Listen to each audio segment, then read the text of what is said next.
दोस्तों नमस्कार।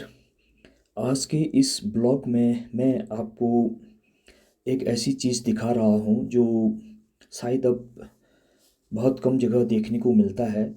और इस टाइप की तकनीक जो ये 90 से ऊपर के उम्र के ये बुज़ुर्ग जो मेरे पिताजी हैं, ये आज भी इस कार्य को करते हैं।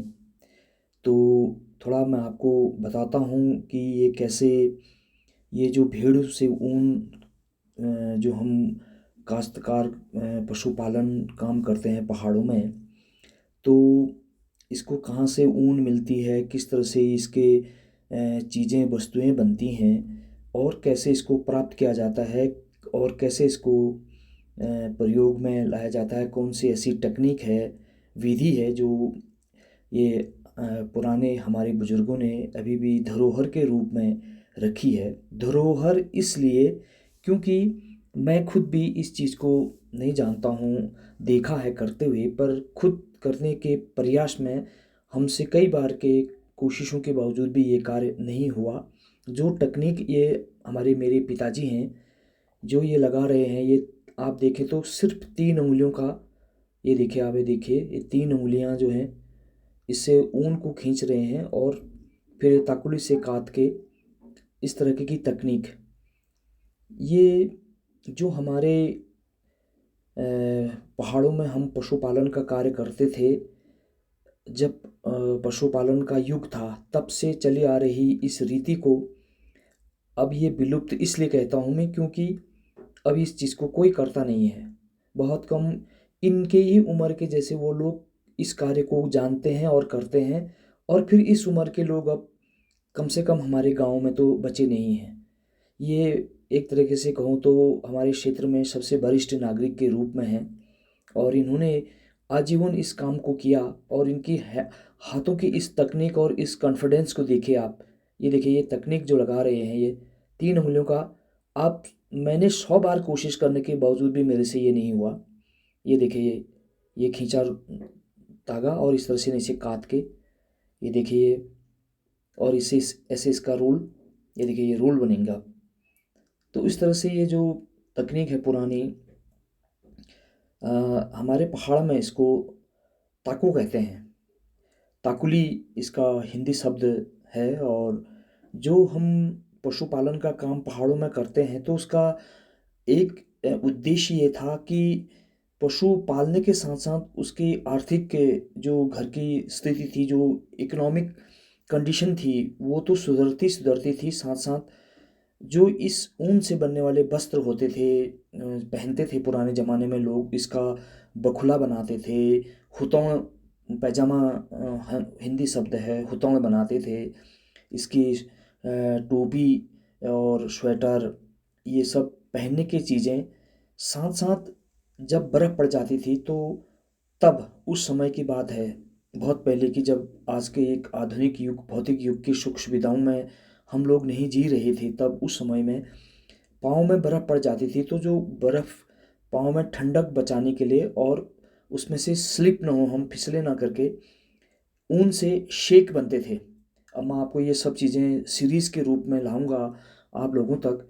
मेरा प्रयास रहता है ये पहाड़ की ये सब चीज़ों को दिखाने का, क्योंकि मैं पहाड़ी दाजू हूँ, पहाड़ की चीज़ें आप तक लाता हूँ। तो ये सब चीज़ें देखने को आपको बहुत कम मिलेंगी। आप कहीं भी पहाड़ में घूम लीजिए, कम से कम इस उम्र के बुजुर्ग और जिन्होंने ये सीखा है, ये हुनर कहीं इन्हीं तक न रह जाए, क्योंकि आगे की पीढ़ी ने सीखा नहीं। मैं खुद भी कोशिश करने के बावजूद भी मेरे से हो नहीं रहा है। तो इनका कॉन्फिडेंस देखिए और इनकी तकनीक देखिए, ये ताकुली से काटने का, ताकू कहते हैं हमारे पहाड़ में। अब मैं थोड़ा विस्तार से आपको इसके बारे में बताऊं। ये तो ये काट रहे हैं, ये देखिए, एक बार फिर मैं आपको अगर इनके फिंगर दिखाऊं, उंगलियों को दिखाऊं, तो ये देखिए, ये रुई ऊन का जो है ये गोला इन्होंने हाथ में लगा रखा है। और ये 3 उंगलियां, ये देखिए काता, और ये दो तीन उंगलियां हैं, ये देखिए, ऐसी तकनीक है जो एक उंगली से दूसरी उंगली को पुश करके इस तरह से ताकुले को घुमा करके, ये देखिए, ये देखिए ऐसे, ये तकनीक है। और इतना कॉन्फिडेंस, कहीं धागा टूट भी नहीं रहा है और ऊन यहाँ से अलग हो रही है। ये देखिए खिंचाव, देखिए इनका, कितना इनका ओवर कॉन्फिडेंस है और कितनी अच्छी तकनीक है कि ये काटते जा रहे हैं और कहीं से भी न रुई अलग हो रही है और ना नीचे ताकुली यानी जो ताकू है हमारे पहाड़ में कहते हैं, इसमें एक ग्रुप लगा रखा है नीचे लकड़ी का, इसके रोलिंग के लिए, घुमाव के लिए। तो जो हम भेड़ पालते हैं पहाड़ों में, तो उसकी भी वैरायटी होती है, अलग अलग प्रकार के होते हैं भेड़। एक तो होती है थोड़ा सॉफ्ट टाइप की ऊन होती है, कोमल टाइप की। एक होती है थोड़ा हार्ड, जो थोड़ा चुभती है। अब भेड़ों और बकरियों में अंतर यही होता है, ऊन से भी और उनके बनावट और उनके स्ट्रक्चर से भी, उसका जो ढांचा और जो उनका बॉडी है उस हिसाब से। तो बकरियां जो होती हैं उसके जो ऊन जो होती हैं वो थोड़ा हार्ड होती है, थोड़ा चुभती है, वो उतनी सॉफ्ट नहीं होती। जबकि भेड़ की जो ऊन होती है वो बहुत सॉफ्ट मुलायम टाइप की होती है। उसमें भी वैरायटीज़ होती हैं अलग अलग। मैं आपको आगे दिखाऊंगा जब भेड़ों के साथ जंगल में मैं आपको ले जाऊंगा, वहाँ पर कैसे ऊन को निकालते हैं, कैसे करते हैं। वो पुरानी विधि, जो पुराना तरीका था, किससे काट इसको ऊन को साफाई करते थे, कैसे काटते थे, वो भी मैं आपको बताऊंगा। तो ये जो ऊन है ये भेड़ों से प्राप्त की गई है।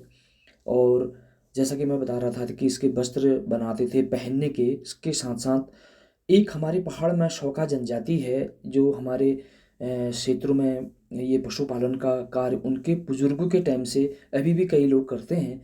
तो उन लोगों के घरों में अक्सर और अधिकतर ये तकनीक ज़्यादा देखने को मिलती है, बजाय बाकी काश्तकारों के। उनके घरों में भी वो लोग थुलमा बनाते हैं, दन बनाते हैं, चुटके कहते हैं हमारे पहाड़ में, वो बनाते हैं। और कई जगह फेमस होते हैं हमारे वहाँ के, जो प्योर ऊन होती है, जो असली भेड़ों की ऊन होती है, उससे बने हुए वस्त्र गर्म होते हैं, ठंडे इलाके में रहते हैं हम। तो उसका जो थुलमा होता था, दन होते थे, कालीन चुटके जो बनाते हैं, वो चीज़ें, पंखियाँ बनाते हैं। और अलग अलग प्रकार के बनियान कहते हैं हमारे पहाड़ में, स्वेटर और टोपियाँ। और अभी अब तो जैकेट भी बनने लग गए हैं, कई लोग बनाते हैं। और हम लोग जो काश्तकार हैं, जो भेड़ पालन के साथ साथ अन्य कार्य भी कहते हैं, कार्य करते हैं, तो हमारे घरों में इस टाइप के कंबल और छेल, यानी जो भेड़ की ऊन होती है, नहीं बकरी की, भेड़ नहीं बकरी की जो ऊन होती है वो थोड़ा चुभती है, तो उसको इसलिए बिस्तर के नीचे बिछाने के लिए, या कोई मेहमान आ जाता है उसको बिठाने के लिए बिछावन के तौर पर वो भी बनाते हैं पहाड़ में। तो जो हमारे जनजाति शौका जनजाति के परिवार के भाई लोग होते हैं, उनके परिवार में उधर ये जो भेड़ पालन एक तरीके से उनका अपना आर्थिक व्यवसाय अपनाए हुए हैं। ऊपर उनशहरी वाले क्षेत्र में, या फिर आप कपकोट के ऊंचाई वाले ग्रामीण अंचलों में चले जाइए, या उधर आप इधर चमोली ज़िले में भी चले जाइए। यूं तो पहाड़ में हमारे वहाँ कुमाऊं और गढ़वाल में, बाकी भारतवर्ष में कई जगह भेड़ पालन बकरी पालन होता है। पर मुख्यतः जो हमारे पहाड़ में ये ऊंचाई वाले क्षेत्र, बागेश्वर जिला, पिथौरागढ़ जिले के ऊंचाई वाले क्षेत्रों में जो लोग ये रहते हैं, इन्होंने अभी आज भी इस कार्य को अपनाया हुआ है।